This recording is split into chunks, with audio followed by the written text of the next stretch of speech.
Bertrand Cantat pourrait ne pas en avoir fini avec la justice. D'après des informations recueillies par nos confrères de RTL, le parquet de Bordeaux aurait ouvert une enquête en vue d'éclairer les circonstances du décès de Christina Radi. Pour rappel, l'ex-femme de Bertrand Cantat s'est donné la mort par pendaison le 10 janvier 2010. Son conjoint était alors assoupi. À l'époque, le suicide avait nourri un flot de questions.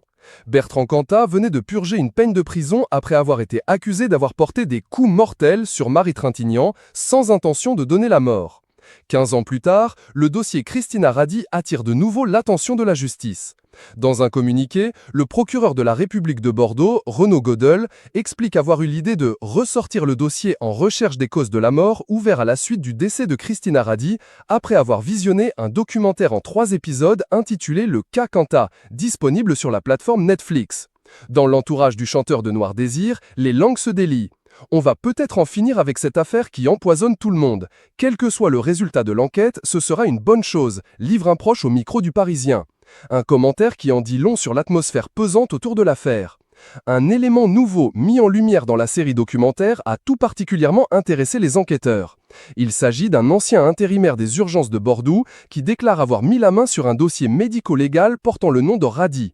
Le précieux document indiquerait que l'ex-compagne de Bertrand Cantat aurait été hospitalisée à la suite d'une violente dispute quelques mois avant son suicide. Il serait également fait mention d'un décollement du cuir chevelu et des bleus, des hématomes, en plus de dents cassées selon le Parisien. Il existe donc un dossier qui prouve que Bertrand Cantat a été violent à sa sortie de prison, inclut la journaliste Anne-Sophie Jeanne dans le documentaire Netflix. C'est une bombe parce que, à ce moment-là, Cantat était toujours en liberté conditionnelle. Si Christina Radi avait parlé, il serait probablement retourné en prison.